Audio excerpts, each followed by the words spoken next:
Hey, what's up? This is Chosen coming at you from the test server where I've got my hands on a fully cracked, maxed out Mighty Ukko to get you content as soon as possible for everything that you need to know, because we are heading into one of the most impactful fragment events that Raid Shadow Legends has ever done, in my opinion. Mighty Ukko is an insane champion, and in this video, I'm going to do some champion analysis, go over the base stats and the kit. We're going to talk about how to build, what sets to use, the optimal masteries. I'm going to show you some in-game footage so you can get a feel of what the abilities are going to look like and how to best utilize this champion if you are able to complete the fragment event and get your hands on Mighty Ukko, because I think this is going to be a very, very strong champion. So let's get into it.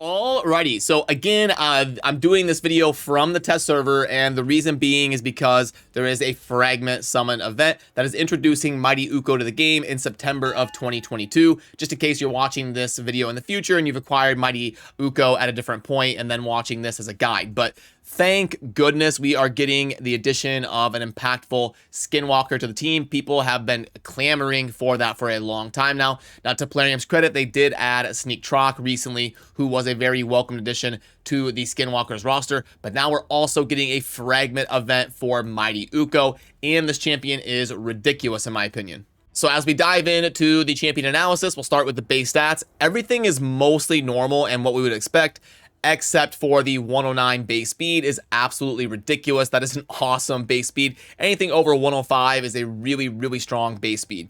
I say everything else is normal because the attack doesn't really matter. The abilities do scale with attack, but Mighty Ukko is a support champion, so we're not really worried about the crit rate, the crit damage, and the attack to scale up and hit super hard. We're looking at toughness and then accuracy and resistance.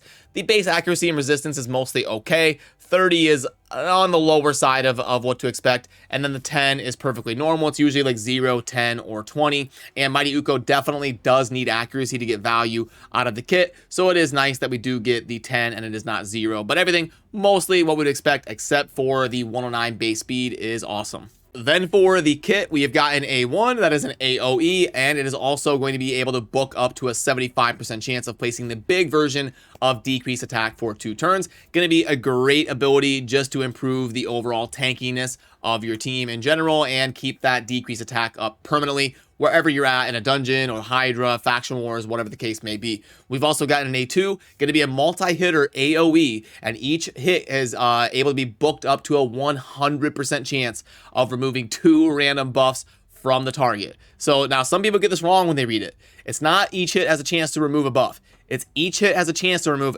2 buffs. So what this means is you've got a chance to remove 4 buffs because it is a multi-hitter, and each hit, you're going to hit twice. Each hit has a chance to remove 2. So what a cracked ability. Not only that, we're gonna also place a block buffs and a decreased accuracy debuff for 2 turns on targets that have no buffs left after the attack, which is going to be a pretty decent chance when you've got a multi-hitter and you're removing 4 buffs from the target. Then we've got the A3 that is going to revive all dead allies with 40% HP, and then we're also going to place a block damage buff on them for 1 turn if they are revived. Now, we're not always going to be reviving somebody in case no one is dead, so to mitigate that, we are also going to place increased speed on all allies for 2 turns with this ability, and then it describes it there at the end that it says that it will do it even if there are no dead allies. Now, it's already an insane kit and very useful, but we get one of the top 10 passives in the game, in my opinion. You can let me know down below if you disagree, but this passive is so ridiculous, and I'll tell you why. There's no cooldown on this thing. This thing is just permanent passive value constantly popping off. So we're going to get a 50% chance of stealing, not removing, not blocking, stealing a random buff from an enemy every time they receive a buff. And then not only that, that would already be ridiculous, but any of those stolen buffs become protected, and that will be denoted by the golden outline of the buff. So you can let me know if you disagree, but I think for general utility content over the course of the entire game, that is one of the top 10 passives in my opinion.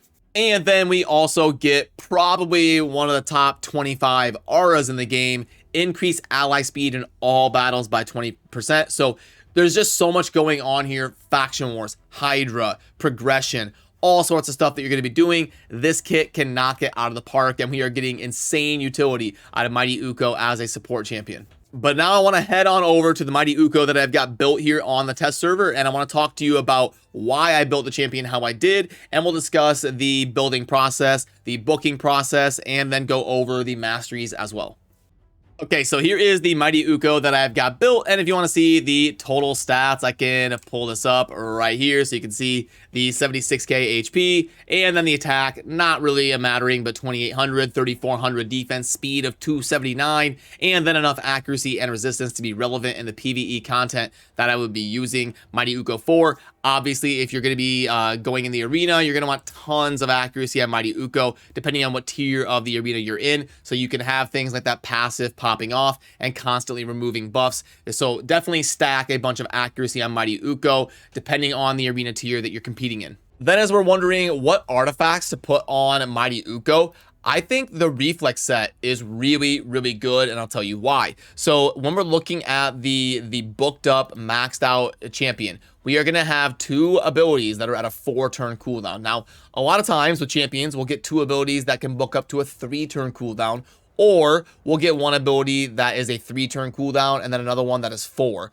But Mighty Ukko has 2 abilities that are 4, so we're going to need opportunities to lower those cooldowns ideally, so we can keep the increased speed buff permanently up, revive people as often and consistently as possible, and then also be removing buffs as often as possible and keeping that block buffs and that decreased accuracy up permanently. So we can kind of pseudo get these abilities down to a rotation of 3-3 instead of 4-4 if we are able to throw on a good reflex set. And there is other really good options as well. Perception can be good because you're getting speed and accuracy. Anything that gives you toughness, like Immortal, is a really good filler set. But I would recommend consider the reflex set. If you've got a good set of it lying around, I think that it can really help Mighty Ukko pop off in terms of value to cycle through those cooldowns and do those super impactful abilities as often as possible. You can also make an argument the stun set could be decent if you're going to be using Mighty Ukko somewhere for like Faction Wars progression, because you are getting not only an AoE A1, but you're also getting a multi-hitter on the A2, and it's an AoE. But it is worth noting that I believe the last time I tested the stun set, I'm going off of like 2 years ago, but I believe that the stun set can only proc on the first hit. So something worth noting. Correct me if I'm wrong, or correct me if that changed, but definitely keep an eye on that. I think if you're using the stun set, it won't matter if it's a multi-hitter or not. But my point being that it's worth considering if you're looking for Faction Wars progression or something with Mighty Ukko, because the Skinwalkers is a tough faction that the stun set could be worth trying out to 3-star some content and help you be able to get through some of those waves. So then quickly for the individual pieces on the banner, obviously we're looking for a main stat of accuracy, and then we want speed and toughness stats. Now on the amulet, it's going to be super important to get a couple rolls of accuracy as a substat on it. For the main stat, you can really go with defense or HP, not a big deal, but you want to stack accuracy for sure. Again, on the ring, you're just looking for as much defense and HP. It doesn't really matter which one you go with. The base HP and the base defense, neither one is that amazing, so just use it as a stat stick and get as much toughness as you can out of the ring. On the boots, I would probably go speed boots.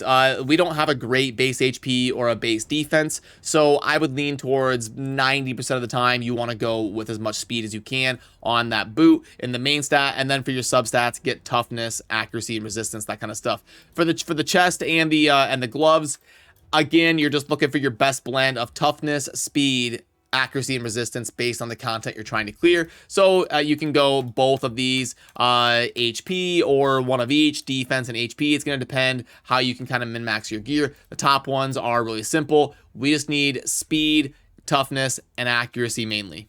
For the booking process, I do really like how they have laid this out. This is a nice quality of life adjustment. We can see the level of the different abilities, and we can quickly see how many books a champion is going to need to get them maxed out just by looking here. Like, I know this is going to be taking 4 books because and every ability automatically starts at level 1. So to get it to level 5, I know this is 4 books. 8 books plus 2 is going to be 10 books to max out this champion. And then we look here, we've got 4 plus 4 is 8. plus 2 is 10. So it is laid out very, very much so better in my opinion. But anyway, this champion is definitely worth books. If you've got books, you definitely want to plug them in and get them into this champion. Now, you could argue if you're really strapped and you're on a super tight book budget, that max out the A2 and the A3, and if you get lucky and you can save a book or two on the A1, maybe go that route. But getting that 15%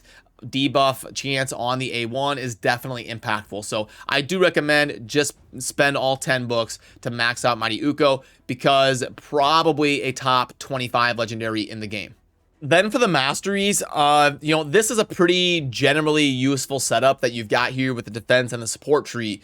Worth considering if you're going to be using Mighty Ukko as a Hydra priority champion. You may want to go down the offense tree and take War Master, because whenever you've got a champion that is decently high speed with an AoE A1, you can get a lot of War Master procs, and you also have the multi-hitter AoE for the A2 here as well. So in the context of a Hydra fight where you're getting a ton of turns and you're playing for 15-20 minutes, you can get a ton of War Master procs and really ramp up your damage. So worth considering there. But if you're prioritizing like Tag Team Arena or something like that, you may want to think about Eagle Eye just to make sure you're getting enough accuracy to constantly have the buff removal and the buff stealing and everything like that popping off in the PvP content. And now we can show you Mighty Ukko in action here a little bit. I'll show you kind of a full auto standard PvP match here, and we'll just go with it, let it roll, and let you hopefully get a glimpse of what Mighty Ukko is going to look at over there right here next to the camera border. Now, worth noting that you see the strengthen on Mighty Ukko right there, how it has that golden border on it. That means that is one that was stolen. That's a protected buff. So the strengthen is going to be placed by Lydia, I believe, and that means that it was stolen by Mighty Ukko via the passive. And the way you can see that happen is right there, the totem warden. Like if you keep an eye on Mighty Ukko, wait until you see that totem warden text fly up, and then you know that effect popped off and you stole a buff. You can see the continuous heal that was stolen, and now it is protected with the golden border, and that's how you can kind of keep track if that's happening in the heat of battle. And why not? Let's just pull it up and show it to you frame by frame, because it's so important to understand how this passive works. But yeah, I'm going to show it to you. It's going to happen right here. You'll see on the right side. Boom. Did you catch it? There is that golden buff. So watch right here.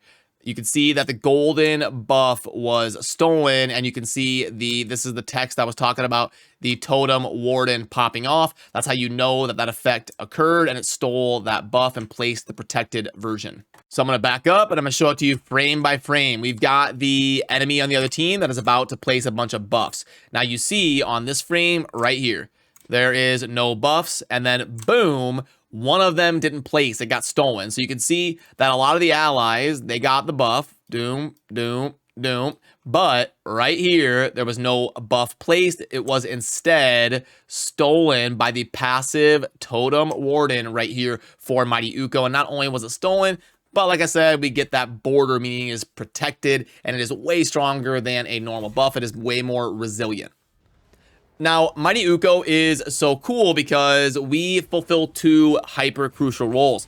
Not only are we removing buffs, but we're also going to be blocking them from getting buffs as well. You can see right there with that ability, look at this, the 3 turn on blocking buffs because of Master Hexer. Boom, right here. Every single one of these, it looks like it didn't place over here on the right, but we're not only removing buffs, we're blocking buffs. And this whole time that we're fighting, we are basically going to prevent the enemies from ever having any buffs. Because if they ever get one, not only could our passive remove it, but our ability could remove it. And then not only that, but we're also going to be blocking them as well for any future ones. And if you build with enough speed and enough capability to get these things off as often as possible, like with the reflex set, like I was talking about a little bit ago, we can basically have the enemies never be able to have a buff on them. So really, no matter what content you're going to be doing, Mighty Ukko going to be insanely amazing and filling crucial roles. Now let's pull up the grading mechanism and let's talk about how this champion ranks out. And you know what? I'm going to try to do it like we do our tier list over at RaidShadowPro.gg. I'm going to do 1 through 10 as the normal scores for how good they are in that area. Then I'm going to have 11 be meta. I'm going to have 12 be super meta. So on the book value, I'm probably gonna go 12. Just so much value, so good in too many different places, and arguably the best legendary in their faction with the revive and the speed buffing and the buff removal and the block buffs and the decreased attack, the AoE A1, just so amazing. Like, why would you not want to book this champion? The arena, you know, maybe like I'm thinking like 10 or 11. I'm gonna go 10.5 right now in the arena. Hydra, the constant buff removal, the speed buffing. Again, I'm going to also go like a 10.5, but it could also be higher. Demon Lord, not great. You do have the decreased attack. You have the speed buffing. Could make sense in certain compositions. Definitely not bad. You know, maybe like an 8.5.